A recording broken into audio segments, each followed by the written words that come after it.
ጥበብ ህመምን ያክማል፣ ጽናት ደግሞ አዲስ ህይወትን ይሰጣል።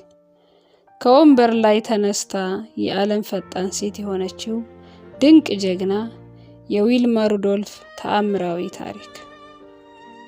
እስቲ ለአንድ አፍታ ወደ ኋላ እንመለስና ይህንን ትዕይንት በምስል ለመሳል እንሞክር።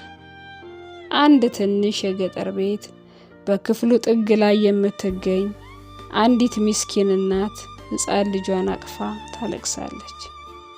ከፊት ለፊቷ የቆመው ዶክተር ራሱን እየነቀነቀ እንዲህ ይላል፣ ይቅርታ አድርጊልኝ፣ ይህቺ ልጅ ከእንግዲህ በኋላ በሁለት እግሮቿ መቆም ቀርቶ በህይወቷ መራመድ እንኳን አትችልም። እጣ ፈንታዋ ሙሉ ህይወቷን በአልጋ ላይ ወይም በተሽከርካሪ ወንበር ላይ ማሳለፍ ነው። ይህንን ፍርድ የሰማችው ሕፃን ልጅ ገና በ4 ዓመቷ በፖሊዮ በሽታ ምክንያት የግራ እግሯ ሽባ የሆነባት ዊልማ ሩዶልፍ ነበረች። ዶክተሮቹ ፈጽሞ አትራመድም አሏት። ዓለም ተስፋ ቆረጠባት። ነገር ግን ያቺ በአልጋ ላይ የተኛችውና በብረት ጫማ የታሰረችው ምስኪን ሕፃን ከዓመታት በኋላ የዓለምን የስበት ሕግ በመጣስ በኦሎምፒክ መድረክ ላይ እንደ ንፋስ እየበረረች 3 የወርቅ ሜዳሊያዎችን እንደምትበላና የዓለማችን ፈጣን ሴት ተብላ እንደምትጠራ በወቅቱ የነገራቸው ቢኖር ኖሮ ማንም ሰው ያበደ ይመስለው ነበር።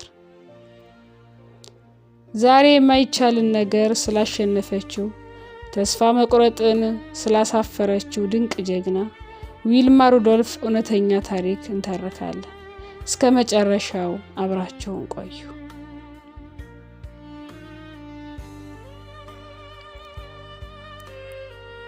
ለመሆኑ ዊልማ ሩዶልፍ ማን ናት? ታሪኳስ እንዴት ተጀመረ? ዊልማ በ1940 ዓመተ ምህረት በአሜሪካ ቴንስ ግዛት ውስጥ ነው የተወለደችው። ስትወለድ ገና ወሯ ሳይሞላ ነበር። ክብደቷ በጣም አነስተኛና እጅግ ደካማ ሕፃን ነበረች። በዛ ላይ ቤተሰቦቿ በጣም ደሃ ከመሆናቸው የተነሳ ዊልማ የቤተሰቡ 20ኛ ልጅ ነበረች። አዎ በትክክል ነው የሰማችሁት፣ 20ኛ ልጅ። በወቅቱ በአሜሪካ የነበረው የዘረኝነት ስርዓት እጅግ የከፋ ስለነበረ ጥቁር የሆኑ ሰዎች ወደ ፈለጉት ሆስፒታል ሄደው ጥራት ያለው ሕክምና ማግኘት አይችሉም ነበር። ዊልማ ገና በ4 ዓመቷ በወቅቱ ዓለምን ያሰጋ በነበረው የፖሊዮ በሽታ ተያዘች። በሽታው የግራ እግሯን ሙሉ በሙሉ ሽባ አደረገው። ዶክተሮቹ ፈጽሞ አትራመድም ብለው ይፈርዱባትም፣ የእናት ፍቅር ግን ያንን ፍርድ ለመቀበል ፈቃደኛ አልነበረ። እናቷ የዶክተሮችን ንግግር ሰምታ እጅ አልሰጠችም። በየሳምንቱ 2 ቀን ዊልማን አቅፋ 80 ኪሎ ሜትር ያህል ርቀት መጓዝ ጥቁሮች ብቻ ወደሚታከሙበት ሆስፒታል ተወስዳት ነበር። በቤት ውስጥ ደግሞ ሌሊትና ቀን ወንድምና እህቶቿ ተራ በተራ እግሯን በቀን 4 ጊዜ ያሹላት ነበር። በዚህ እጅግ አስደናቂ የቤተሰብ ፍቅርና ቁርጠኝነት ውስጥ ተአምር መፈጠር ጀመረ። በ9 ዓመቷ ዊልማ በብረት የተደገፈ ልዩ የሕክምና ጫማ አድርጋ በገዛ እግሯ መቆም ቻለች። ይህ የመጀመሪያው ድል ነበር።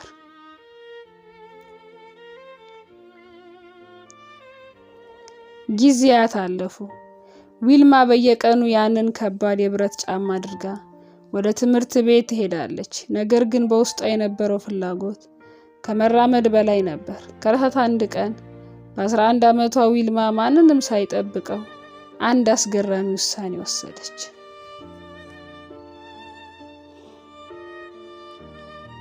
ያሰረባትንና ነፃነቷን የከለከላት የብረት ጫማው ልቃ ወረወረችው።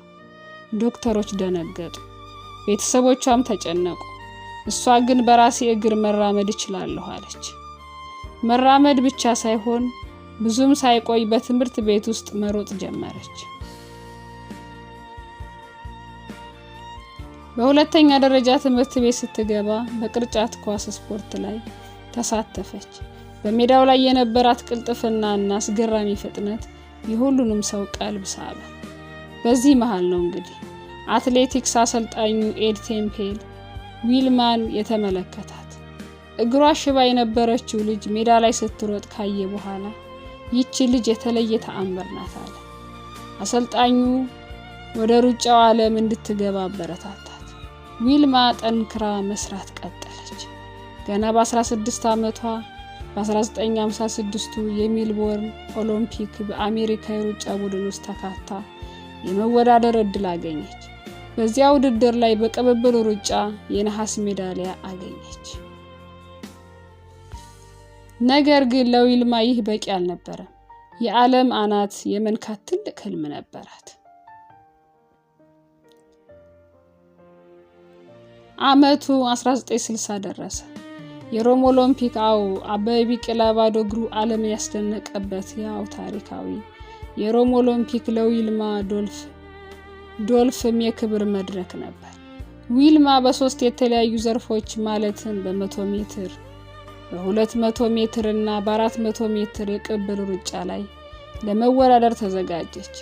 ጋዜጠኞቹና ተመልካቾቹ በስታዲየም ውስጥ ሞልተዋል። አብዛኞቹ ተወዳዳሪዎች ከጀርባው ያለውን አሳዛኝ የህይወት ታሪክ አያውቁም ነበር። እነሱ የሚያውቁት ሜዳው ላይ የቆመችውን ረጅምና ቁርጠኛ ጥቁር አትሌት ብቻ ነበር። ዊልማ መስመሩ ላይ ስትቆም ወደ ኋላ መለስ ብላ ያንን ሽባ የነበረውን እግሯን፣ ያንን ያሰራት የነበረውን የብረት ጫማና የአልጋ ላይ ስቃይዋን አስታወሰች። ውድድሩ ተጀመረ።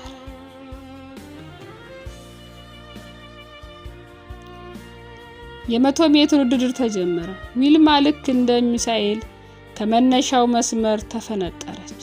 በስታዲየም ውስጥ የነበሩ ተመልካቾች በሙሉ በአድናቆት መጮህ ጀመሩ።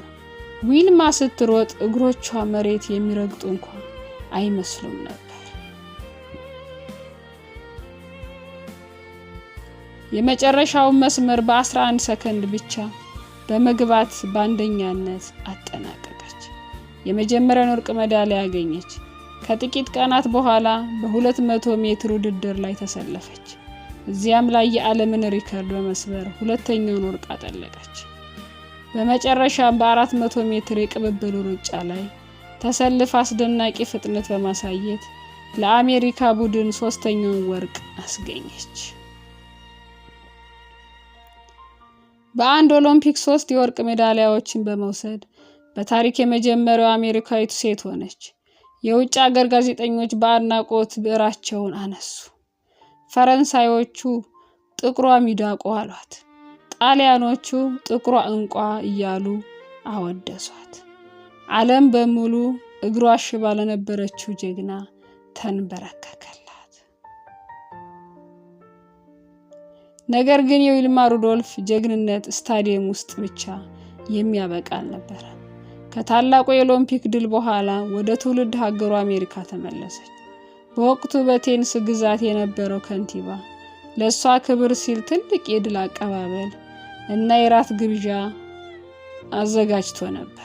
ነገር ግን በወቅቱ በነበረው የዘረኝነት ሕግ ምክንያት በጥቁሮችና በነጮች መካከል መለያየት ነበር። ግብዣው የተዘጋጀው ለነጮች ብቻ ነበር። ዊልማ ይሄን ስትሰማ እንዲህ አለች፣ እኔ ያሸነፍኩት ለጥቁሮችም ለነጮችም ለሁሉም ሰው ነው። ጥቁሮችና ነጮች በአንድ ላይ የማይቀመጡበትና የማይደሰቱበት ግብዣ ከሆነ እኔ በዚህ ፕሮግራም ላይ አልገኝም። ይህን ቁርጠኝነቷን የከተማዋ ባለስልጣን አስገድዳቸው። በታሪክ ለመጀመሪያ ጊዜ ጥቁሮችና ነጮች በአንድ አዳራሽ ውስጥ አብረው ተቀምጠው የዊልማን ድል አከበሩ። ዊልማ በእግሯ በሽታ እንዳሸነፈች ሁሉ በክብሯ ደግሞ የዘረኝነትን ግብ ሰበረችው። ዊልማ ሩዶልፍ በህይወት ዘመኗ ሙሉ በርካታ ወጣቶችና ሴቶችን ስታበረታታ ቆይታ በ1994 ዓመተ ምህረት ከዚህ ዓለም በሞት ተለይታለች። ነገር ግን የጣለችው አሻራ ዛሬም ሕያው ነው።